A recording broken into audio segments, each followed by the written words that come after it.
todos os que aqui se encontram presentes, em particular minha saudação ao meu prezado amigo, desembargador José Renato Nalini, reitor da nossa Uniregistral. Meus cumprimentos a todos que nos assistem também pela via eletrônica, em particular a minha saudação ao presidente da Arispe, Dr. Francisco Raimundo, a quem agradeço o patrocínio que dá e o espaço que nos concede para essas nossas reuniões acadêmicas da série Registros sobre Registros, cujos textos, como sabem, são previamente publicados no site da Uniregistral e, posteriormente, são objeto aqui das nossas glosas, pequenos comentários. Hoje vamos para a nossa exposição de número 95, já quase centenária essa exposição, ainda tratando do princípio da prioridade registral em sua 7ª parte. Ao final da exposição, como já é habitual, vamos proceder ao sorteio de 6 exemplares de livros. Começamos com o sorteio deste Crime e Castigo, Reflexões Politicamente Incorretas, obra do desembargador Volney Correia Leite de Moraes Júnior, e aqui dei uma pequena contribuição, relançamento da editorial Lepanto. Na sequência, este interessante livro também editado pela Lepanto, coordenado pelo Dr. Mauro Antônio Rocha, aqui presente, pelo Dr. Marcos Vinícius Kikunaga, Alienação Fiduciária de Bem Imóvel, 20 anos da Lei número 9.514 de 1997, aspectos polêmicos. E, por derradeiro, Primeiras Impressões sobre a Lei 13.465 de 2017, obra dos doutores Vicente de Abreu Amadei, Alberto Gentil de Almeida Pedroso e Ralfo Valdo de Barros Monteiro Filho, magistrados de São Paulo, e edição da Arispe. Esses exemplares serão sorteados para aqueles que, estando inscritos, elas podem inscrever-se gratuitamente no site da Uniregistral, na base de dados da educação à distância da Uniregistral.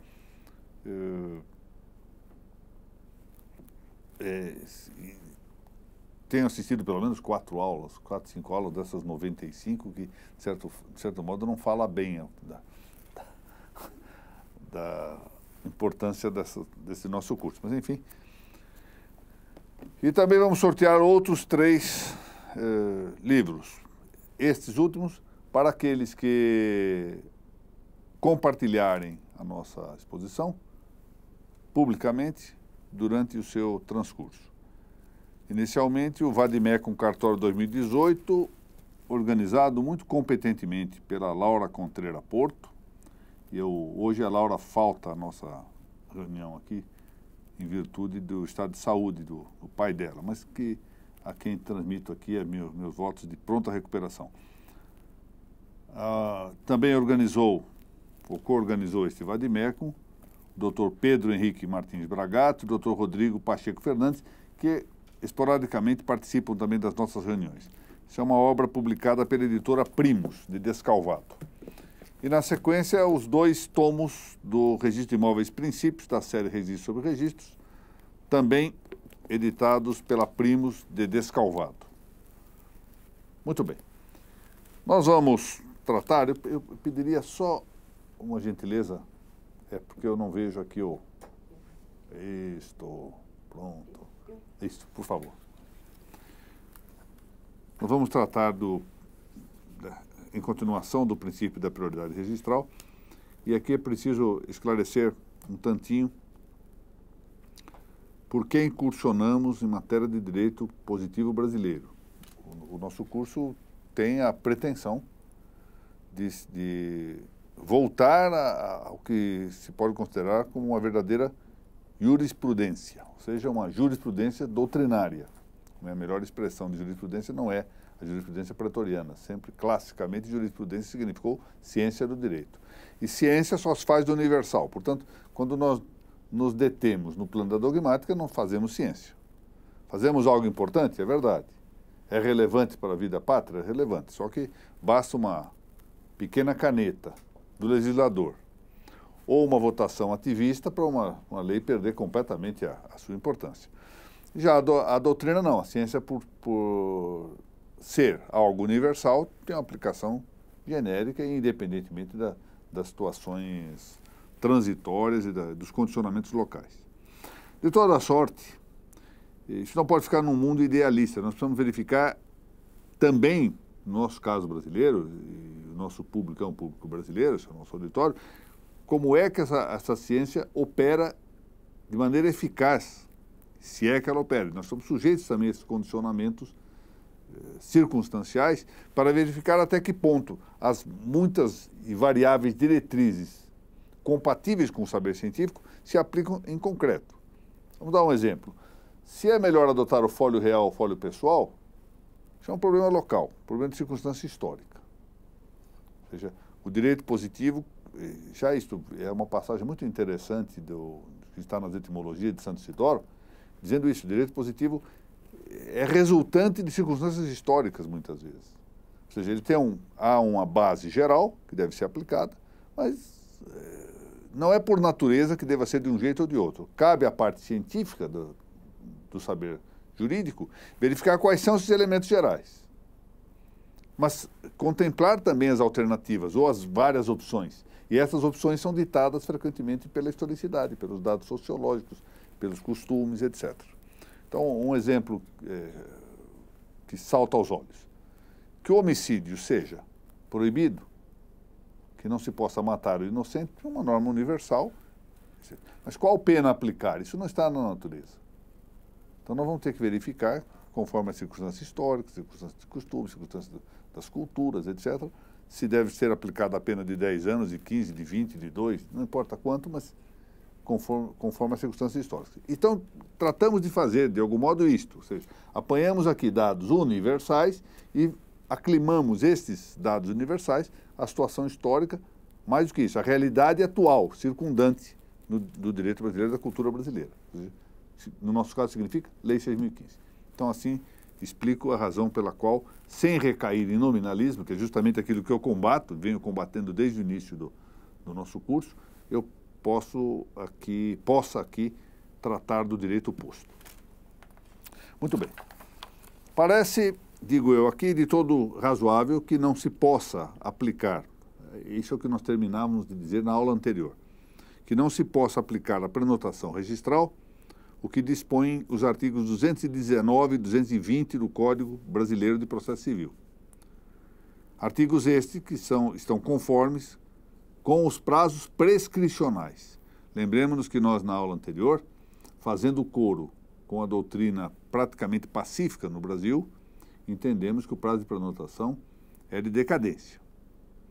Sobretudo assim interpretando, assim compreendendo a expressão que está na lei de que há o cancelamento automático, que se cancelará automaticamente pelo decurso do prazo, ainda que com exceções que a própria legislação prevê. Embora, aqui prossigo, diversamente caiba ao tema do protocolo admitir a possibilidade de aplicar o que dispõe o artigo 221 do mesmo Código. Isso nós vamos ver adiante. Ou seja, não se aplicam, no meu modo de ver, os artigos 219 e 220 do Código de Processo Civil, vamos ver os motivos adiante, mas se aplica o 221. Dirão alguns, e com razão, que a matéria é controversa, e é. Ou seja, a polaridade de órgãos judicial-administrativos e judicial-jurisdicionais no Brasil faz com que praticamente não haja questão que não seja controversa. Eu já contei aqui, doutor Renato, uma coisa interessante do tempo que eu era juiz substituto e trabalhava lá com saudosos amigos Rubens Filgueiras, José Geraldo Barreto Fonseca e Antônio Carlos Franco. Todos os nossos colegas que já nos antecederam e que já morreram. E uma vez o Rubens Filgueiras, que era muito prático, eu estava começando a carreira, eu era substituto, me chamou e disse: "Você está vendo aquilo lá?" Eu falei: "É uma série do Edson Prata, Jurisprudência do Brasil Inteiro, coleção imensa que ele tinha lá. Esse é o melhor livro que você pode ter." Eu falei: "Por quê?" Porque quando você não quiser mudar de posição, qualquer bobagem que você diga, você encontra algum julgado do país que diz que você tem razão. Então procure lá que você acha. Então isso é interessante. Portanto, voltamos aqui a essa ideia. Não há matéria que se possa dizer incontroversa num país que tem uma polaridade jurisdicional muito grande. Não é? E como dizia muito bem Carlos Maximiliano Pereira dos Santos, esse nosso grande jurista, dominar a jurisprudência pretoriana é ter um bom arquivo, hoje ter um bom aparato informático. Nós sempre vamos encontrar alguém que diz que nós temos razão, né? Então, não alimentemos ilusões aqui de que temos questões inteiramente pacificadas. Mas esse tema tende, no meu modo de ver, a solidar-se da forma como vou sugerir aqui. Bom, num sistema, assim o sistema brasileiro, em que a inscrição imobiliária é obrigatória, esse é o artigo 169 da Lei 6.015 de 1973, eu quero lembrar que a jurisprudência administrativa de São Paulo, lá na década de 80 e ao largo um tanto da década de 90, mais na década de 80, em meados da década de 80, firmou a oposição de que o artigo 169, embora falasse em obrigação, criava um ônus apenas. Era apenas um ônus do interessado registrar. Mas o Superior Tribunal de Justiça entendeu diversamente, entendendo que era obrigatório. Posta essa distinção, eu confesso que, eu me lembro aqui da frase do nosso saudoso Paulo Sérgio Fernandes de Oliveira, de que nós não somos soldadinhos de chumbo, o intelecto não pode se curvar só porque alguém disse coisa diversa do que nós pensamos. A despeito disto, eu, examinando melhor, acabei concluindo que realmente é obrigação e não ônus, e voltei atrás da posição que eu havia adotado, embora seja uma obrigação com suas peculiaridades e com uma sanção não imediata, uma sanção eventual. Eu já, em outra exposição aqui, tratei desse assunto, fico apenas nesta referência atual. Muito bem. Num sistema, portanto, em que a inscrição imobiliária é obrigatória, a consideração que pode discriminar de um lado a decadência e de outro a prescrição não é uma via de percurso muito cômodo, porque nós teríamos que nos enveredar pelo tema do direito potestativo. Ora, aparenta ser contraditório imaginar algo obrigatório e, ao mesmo tempo, dizer que é um direito potestativo. Se é obrigatório, não é potestativo. Eu não posso querer ou não querer fazer de acordo com a minha vontade se é obrigatório. Mas, nesse caso, nós temos um aspecto a distinguir. Porque a inscrição imobiliária, sendo obrigatória, como parece ser, não impede, entretanto, que o tempo da efetivação dela, a inscrição, seja em princípio elegível. É o que se chama de opção temporal de exercício. Ou seja, é obrigatório, mas a lei não diz em que prazo isso deve ser exercido. Portanto, a potestatividade é quanto ao tempo do exercício. Então, não deixa de ser, de algum modo, potestativo, embora seja obrigatório. Ó, é obrigatório fazer, mas quando? Quando o senhor quiser. Mais ou menos aquela história, devo, não nego, pagarei quando quiser. De certo modo, é uma potestatividade. Claro, como é que se solve essa contradição? É muito simples. Eu interpelo. A Constituição é ex persona. Ou seja, se não se inscreve e eu quero que se inscreva para que se cumpra a obrigação, eu interpelo e se a pessoa não inscrever, se aquele interpelado não inscrever, abre ensejo por uma responsabilidade civil. Pronto, está resolvido, a obrigatoriedade existe, só que o exercício temporal reclamaria a Constituição em mora. Essa questão, isso se solve desse modo a contradição. Bom, vê-se que é difícil, a partir daí que nós tenhamos um caminho de solução para o nosso tema que é o de discutir se aplica ou não o 219 e 220. Dessa dificuldade, emerge a circunstância de que seja mais conveniente compreender literalmente a disposição do artigo 207 do nosso vigente Código Civil. O que é que diz o Código Civil no 217? Salvo disposição legal em contrário, portanto, aqui abre a possibilidade de exceção. Não se aplicam à decadência as normas que impedem, suspendem ou interrompem a prescrição.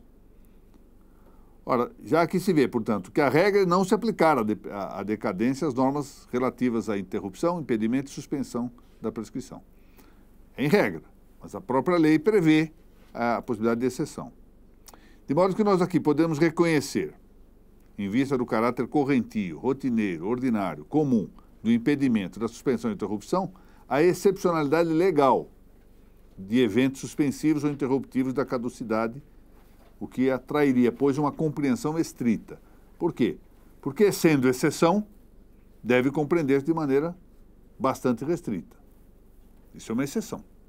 E ainda mais, salvo disposição legal. Há de ser uma, no fundo, em rigor, nós teríamos que verificar uma exceção expressa, manifestada em lei. Pois, fosse de entender admissível que ao prazo de decadência nós aplicássemos as regras dos artigos 219 e 220 do Código Processual, e essa aplicação estaria reportada ao que dispõe o artigo 15, porque o artigo 15 manda aplicar as normas do Código de Processo Civil também aos processos administrativos, nós não estaríamos mais diante de uma suspensão exceptiva do curso do prazo. Já não seria exceção. Porque exatamente a suspensão ordinária nos dias feriados e entre 20 de dezembro e 20 de janeiro é a regra. Se nós aplicássemos isso seria a regra. Então não haveria exceção. Não precisaria dizer que, salvo disposição legal em contrário, aplica-se, pronto. Então nós não podemos aplicar essa regra porque ela não é exceção. Isto, pois, refutaria o preceito comum de que não se aplica a decadência, as normas que impedem, suspendem ou interrompem a prescrição. Notem bem, essa é a regra, não a exceção. Se nós aplicássemos pura e simplesmente isto ao modo de exceção, nós estaríamos aplicando a regra. Seria uma contradição interna. Com efeito, essas regras dos artigos 219 e 220 são de direito comum e não podem aplicar-se aos casos em que, ao revés, se reclame previsão derrogatória daquilo que é ordinário. Essa é a regra de direito comum. Bom, muito bem. É verdade que o processo registral é um processo, como está dito. E sendo processo, as regras dos artigos 219 e 220 são regras de prazo processual. Mas regras de direito comum, como eu disse. De maneira que prevalece a compreensão mais estrita que enseja a derrogação excepcional do preceito comum. E aqui eu invoco o consagrado aforismo, e não é pouco o fato desse aforismo se ter consagrado, que exceptio strictissime interpretationis est. Ou seja, que a exceção é sempre de estrita interpretação. Assinale-se, como já ficou antes referido, que as vicissitudes do prazo decadencial são mitigações ou anomalias de uma norma comum. Portanto, nós não podemos aqui invocar extensão analógica do excepcional. O excepcional não se aplica extensivamente por analogia, não tem sentido. Quer dizer, é justamente, a lei diz claramente, salvo disposição legal em contrário. Então, não se aplica os artigos 219 e 220 ao tema da prenotação. Bom, prosseguindo. Do caráter decadencial da prenotação do registro imobiliário, volto a dizer, a afirmação do caráter decadencial, que está como premissa de todo o nosso trabalho aqui, está amparada em dois pilares. Primeiro, um pilar da autoridade de muitos doutrinadores. Esse argumento costuma ser o mais fraco dos argumentos, é preciso que se reconheça.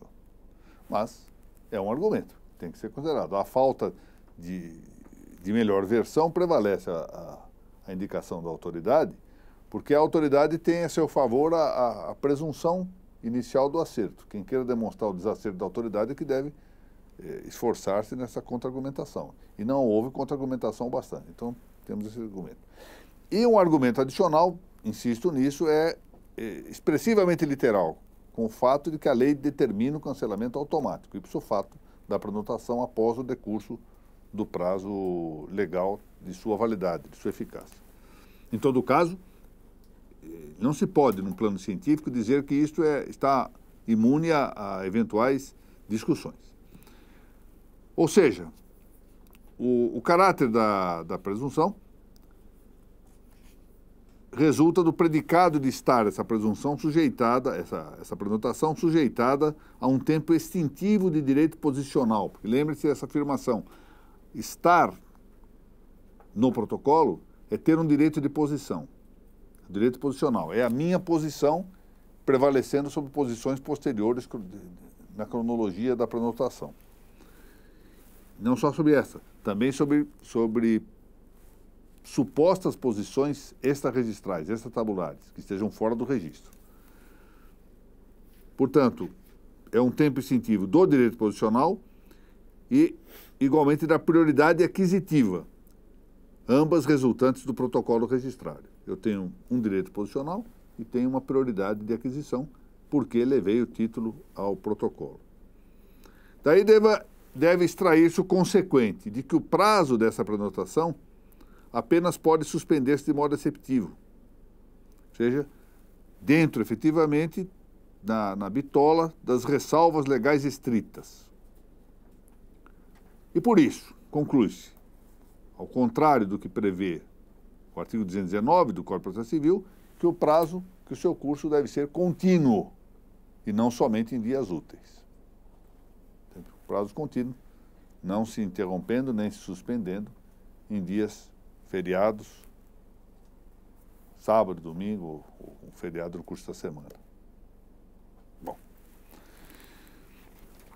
sem embargo disto, é preciso que nós nos acomodemos um tantinho a algumas realidades que molestam a dinâmica registral. O abrandamento do curso incessante do prazo de caducidade parece acomodar-se, de fato, ao que enuncia o artigo 221 do Código de Processo Civil Brasileiro 2015, que eu leio. Suspende-se o curso do prazo por obstáculo criado em detrimento da parte ou ocorrendo qualquer das hipóteses do artigo 313, devendo o prazo ser restituído por tempo igual ao que faltava para sua complementação. Ou seja, um pouco diferente a situação aqui. O de que aqui se está a cuidar é da suspensão por obstáculo criado em detrimento da parte. A expressão parte no texto está aí entre aspas, porque no processo registral não há partes, não há lide. Portanto, é um tanto incorreto tecnicamente falar em parte. Mas essa norma é extensível, a meu ver, ao processo registral, até por força do que dispõe o artigo 15, a que nós fizemos referência há pouco. Ainda ao tempo do grande Código Civil Nacional de 1916, o Código Clóvis Bevilacqua, eu cito aqui a propósito, ilustrativamente, a doutrina de Carpenter, Carvalho Santos e de Câmara Leal, entendiam-se compreendidos implicitamente no artigo 169 desse Código Civil anterior,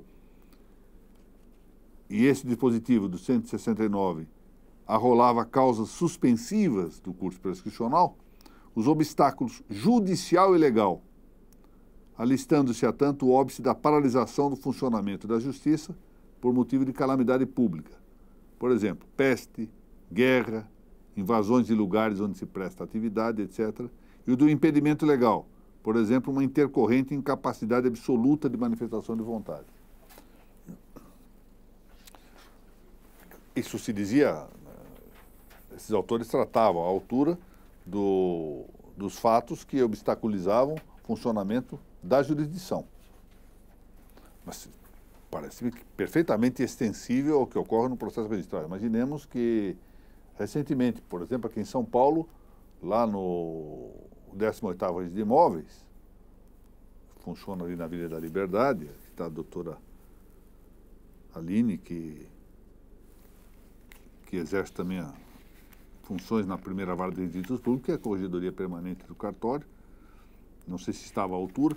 Houve uma queda de energia e de telefonia e tudo mais, impedindo até a passagem lá. Se caiu um poste, não podia chegar ao cartório.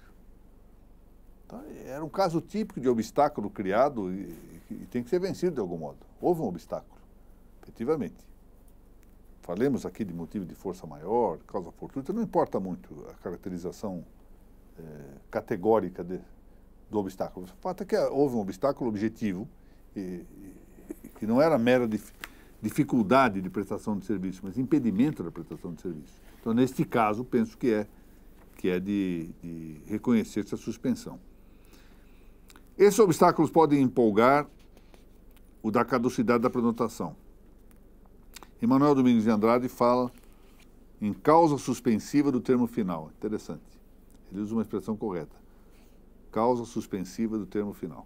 Suspende-se o termo final em virtude destes obstáculos. Não do termo inicial, claro. Isso é evidente, tem que estar prenotado, não é? Uma vez que os efeitos da prenotação pressupõem a protocolização do título, depois afastam o fato mesmo da inércia originária. Ou seja, alguém que não conseguiu prenotar não pode reclamar suspensão de prazo se o prazo não está sequer em andamento. Isso é uma obviedade de toda a prova, mas não custa dizer porque, por via das dúvidas. Do termo final, sim. Quando o apresentante estiver impedido, aspas, por evento imprevisto e estranho à sua vontade,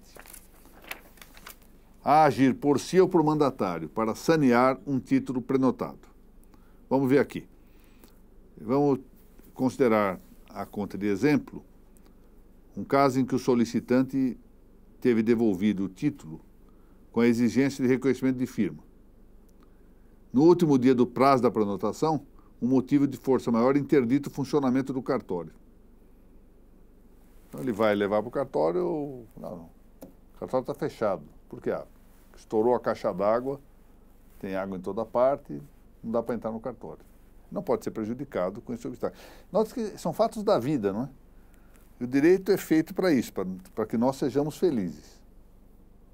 Não é para ser cumprido a toda a risca com sua letrinha, mas o direito é uma espécie de um molde. Aristóteles dizia bem que o direito não é nem de madeira, que pode ser quebrado por ativismos, nem de um material metálico tal que não se dobra de forma alguma. Mas deve ser uma regra de chumbo.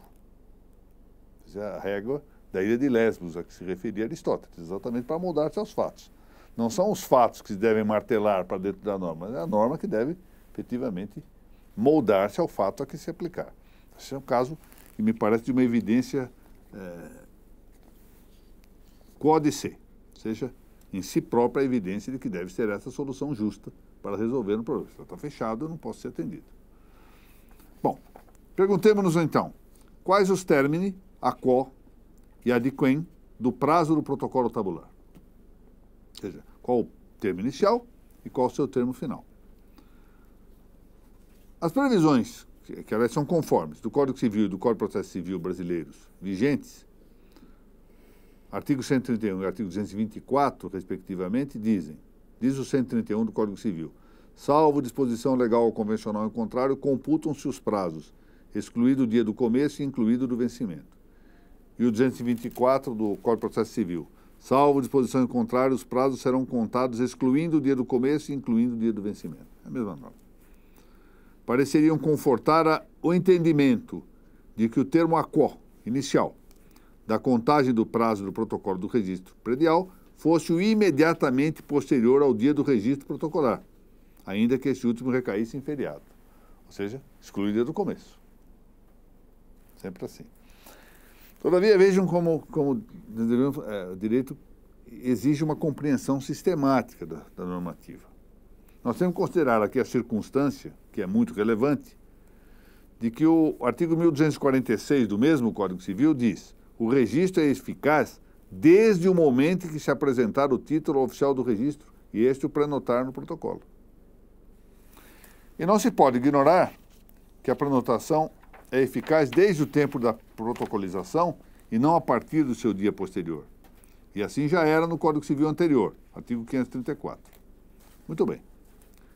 Se o efeito da prioridade nasce da data do lançamento do título no protocolo, por força da lei, não é nada cômodo que nós sustentemos diversamente que o prazo de eficácia material do protocolo se assina no dia do ingresso e de eficácia processual ou procedimental do mesmo protocolo em data diversa, no dia seguinte. Ou seja, conta daqui, mas eu só considero o dia do começo o dia seguinte. Não parece razoável isso. Então, essas normas não se aplicam deste modo. E nós temos que considerar que o direito posicional nasce da ordem do protocolo e não se pode contar seu prazo para fins de decadência do dia subsequente. Deve ser do dia próprio em que ele já começa a produzir efeito. Não tem nenhum sentido dizer que produz efeito e não produz efeito. Ainda que haja essa distinção a fazer. Há um efeito substantivo e um efeito processual, por assim dizer. Processual, sentido lato. Mas não me parece bem. Tem-se em linha de conta que o artigo 1246 naquilo em que diga respeito à decadência, tem à vista, sobretudo, o exercício de um direito, a cujo começo reporta a indicação dos termos a quo e adquem, inicial e final. Ao passo em que, quando se trata da decadência da prenotação registral, o direito de postular a inscrição já se exercitou, de maneira que não se cuida mais de um começo de exercício de direito potestativo. Lembremos bem isto.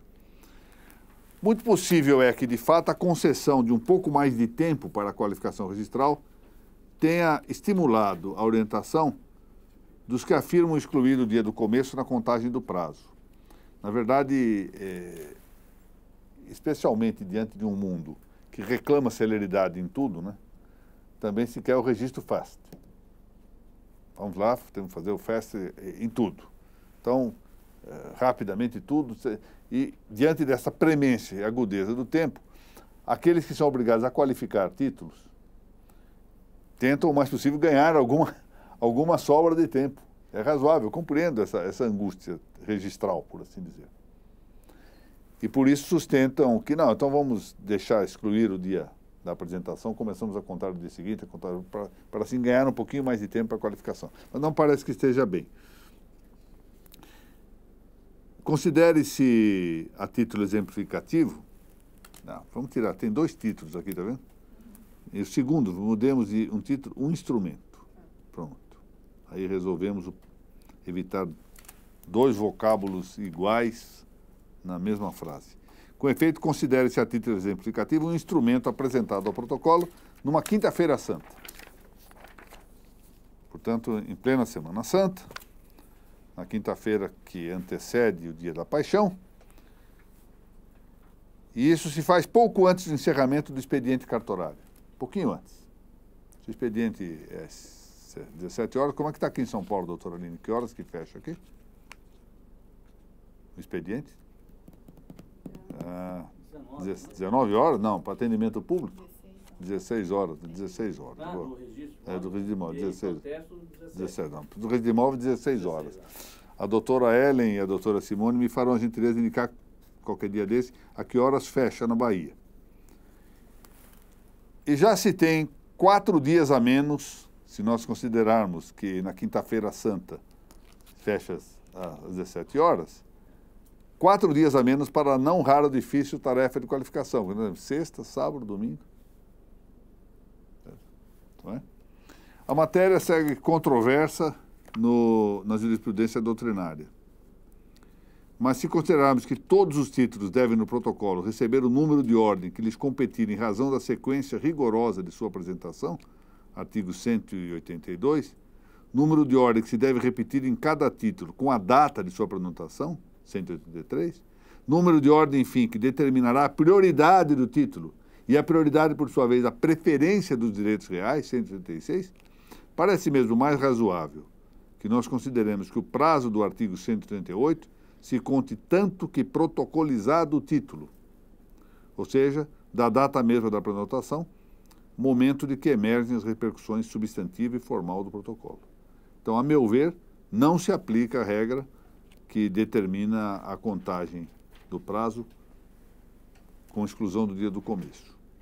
Essa matéria, salvo engano, eu não tenho bem certeza disso, mas posso indicar, foi objeto de alguma decisão na gestão da Corregedoria Geral de Justiça aqui em São Paulo, do desembargador Manuel Pereira Calças, meu querido amigo.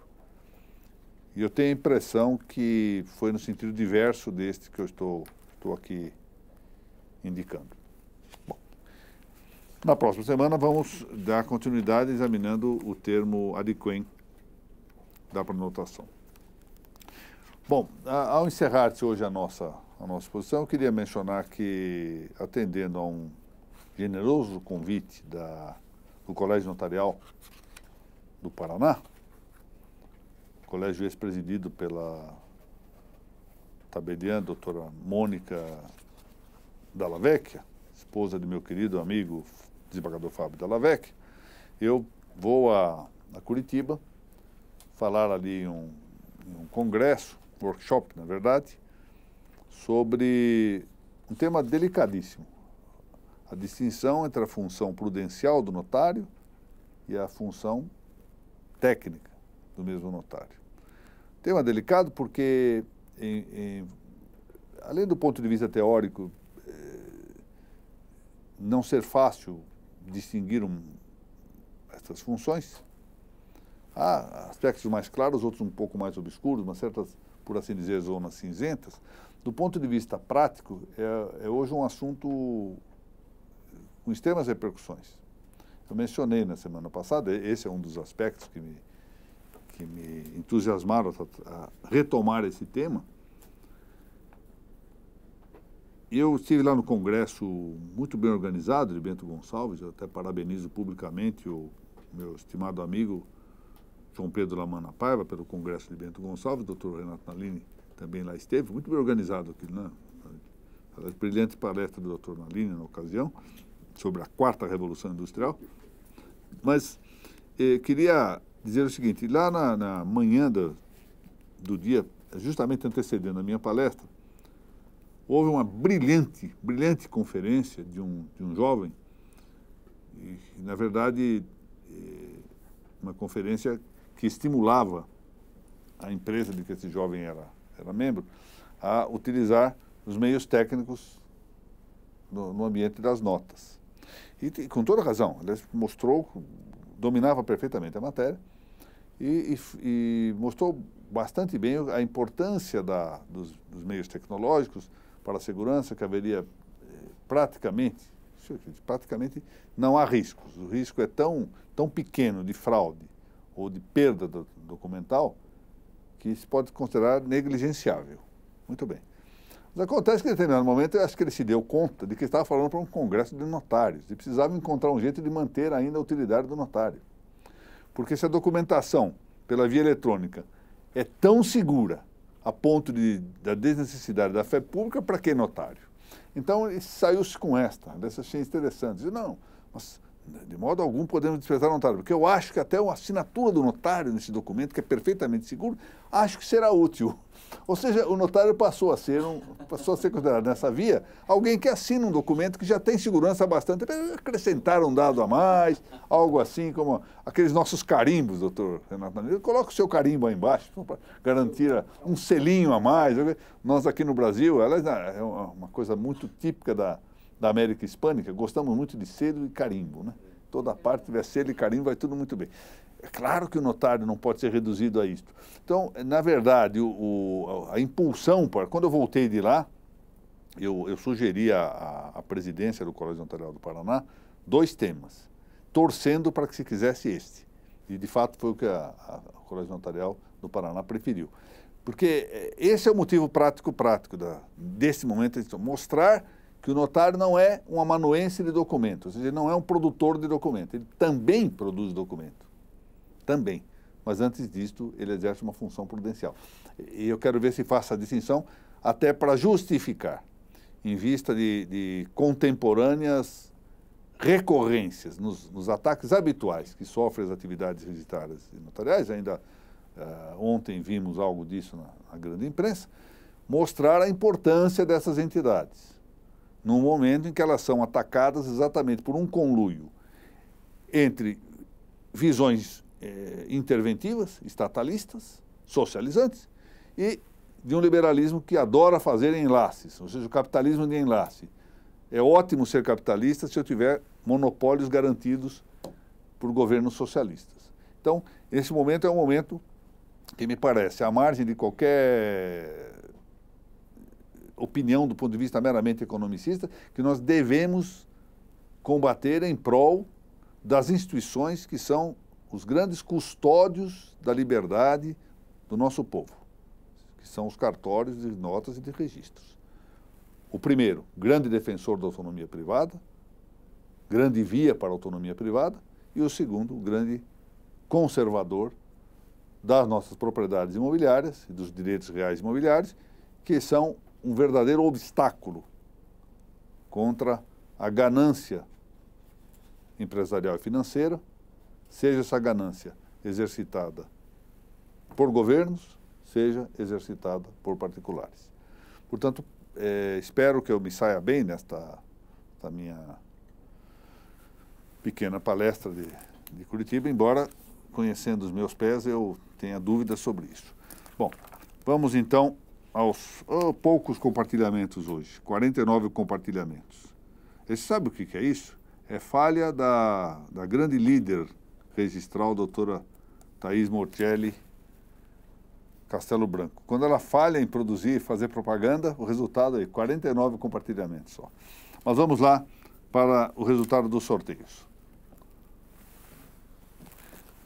Sorteados na base de dados do EAD, doutora Amanda Oliveira, doutor Alberto Farra, é isso? F-A-R-A-H, e doutor Tadeu Gandolfo Cotti.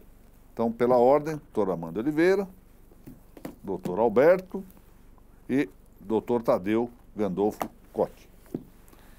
E entre aqueles que foram sorteados pelo Facebook, minha querida amiga Eliette Guarnieri, porque Eliette e o Marcos têm uma filha, Isabela, que é uma grande pianista, e nós estivemos juntos lá em Francisco Rossi também, no restaurante Vladimiro, na Via Aurora, em Roma. E a Isabela levantou-se e deu um show público lá tocando piano. A menina é ótima, cantora também. Um abraço, Eliette, e recomendações da família. Doutor Alexandre Ferri. Esse primeiro tomo do nosso Registro de Imóveis Princípios é a doutora Fernanda Inhas, o segundo tomo dos nossos princípios, registro sobre registro. Também anuncio que a doutora Amanda e o Conde Júlio são os titulares do editorial Lepanto, e que pretendem fazer novos lançamentos editoriais, eu agradeço. No dia 20 de agosto, promovem aqui em São Paulo um certame com palestras do meu queridíssimo amigo e compadre, o juiz Daniel Serpentino, e da juíza do Estado de Minas Gerais, a doutora Ludmila Lins Grillo. Eu estou muito interessado em ouvir a palestra dessa moça, eu não conheço pessoalmente, mas fala-se muito bem dela. Ela falará sobre laxismo penal e guerra cultural assimétrica. E o doutor Daniel sobre gênero e implicações criminais, com mediação do meu queridíssimo amigo, o juiz de São Paulo, Marcelo Ritt, uma pequena abertura minha dessa sessão, seguida de uma sessão de autógrafos do livro Crime e Castigo, Reflexões Politicamente Incorretas, do desembargador Volney, e com uma pequena colaboração minha, será na sede da APAMAGES, no dia 20 de agosto de 2018, às 19 horas. E também quero comunicar que, mercê de uma melhora demonstrativa do interesse no segundo tomo do Registro de Imóveis Princípios, já vejo com mais perspectivas a elaboração de um terceiro tomo que já está, na verdade, pronto para ser levado à gráfica. Eu só estou ainda retendo esta publicação porque, se não houver interesse do público pelo livro, não adianta eu fazer livro para deixar na minha casa, não é? Então, já sou grandinho quanto a isso e pode ser que não haja realmente interesse. Não? Eu não sou o público. Eu faço a minha parte. Agora, parece que melhorou um pouquinho a venda e, diante disso, eu pressinto que há ainda interesse, então vamos... semana que vem ou a outra eu decido sobre a publicação do terceiro tomo. Eu quero agradecer a presença de todos que aqui se encontram, em particular, novamente, a presença do meu amigo, Dr. Renato Nalini. Agradecer também a todos que nos assistem pela via eletrônica. Esse é um público admirável. Eu hoje comentava aqui com a nossa competente seção administrativa que a gente que praticamente não perde uma única das nossas exposições, que vem desde lá, gente que até nem conheço pessoalmente. Isso me deixa extremamente estimulado a prosseguir nesses esforços. E, mais uma vez, agradecer e parabenizar o Dr. Francisco Raimundo, que faz uma gestão, isso não me surpreende, porque eu conheço há muito tempo, uma gestão muito competente à frente da Arisp, gestão premiada até no exterior. O Dr. Renato Nalini esteve também na Eslovênia para essa premiação, e que tem projetos muito fecundos também para a nossa Uniregistral.